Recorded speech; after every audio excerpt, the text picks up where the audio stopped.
안녕하세요. 병의원 경영의 전략 파트너 김하나입니다. 오늘은 병의원 원장님들이 가장 민감하게 반응하시는 주제죠. 바로 세무조사입니다. 최근 병의원을 향한 세무조사가 더욱 정밀하고 체계적으로 진행되고 있다는 점 많이들 느끼고 계실 텐데요. 그래서 오늘은 병의원 세무조사 어떻게 대비해야 하나? 라는 주제로 깊이 있는 이야기 나눠보겠습니다. 실제 다수의 병의원 세무조사를 대응해 오신 L&K 세무법인의 임형민 대표 세무사님 모셨습니다. 대표님 안녕하세요. 안녕하십니까.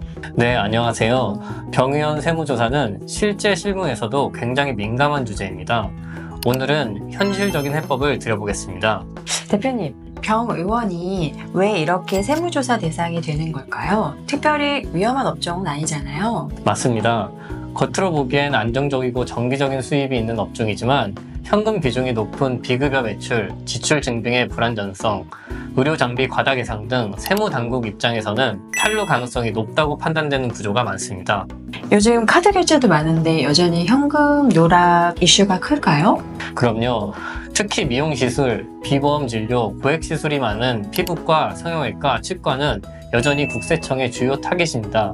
의사 입장에서는 바쁘게 진료만 했을 뿐인데 회계체계가 정비되지 않은 채 매출이 늘다 보니 조사 대상이 되는 경우도 많죠.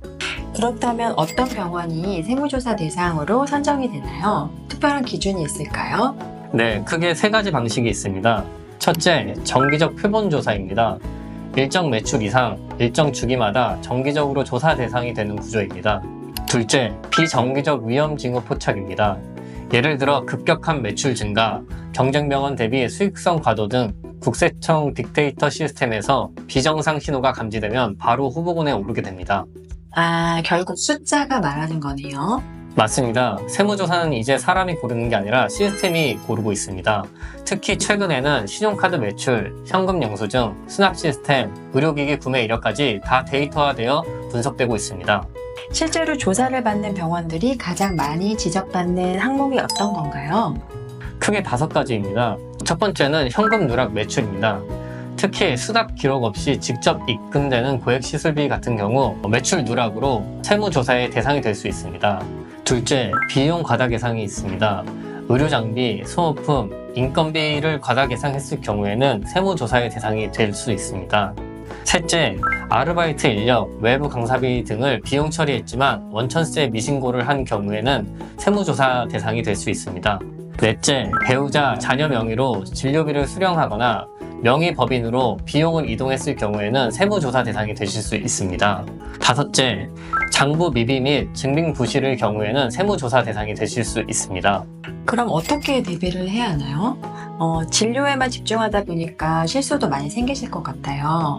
먼저 장부와 증빙은 기본입니다. 수납 기록은 전자수납 시스템으로 관리하고 모든 거래는 계좌이체 그리고 세금 계산서를 원칙으로 지켜야 합니다. 두 번째는 매출과 비용의 흐름을 매월 점검하는 회계 시스템이 필요합니다. 월별 원가율, 고정비 비율 등을 확인하면서 어느 달에 이상 징후가 있는지 스스로 체크해야 합니다. 세 번째는 전문가의 사전 진단입니다. 국세청이 보려는 항목은 우리가 미리 점검할 수 있습니다.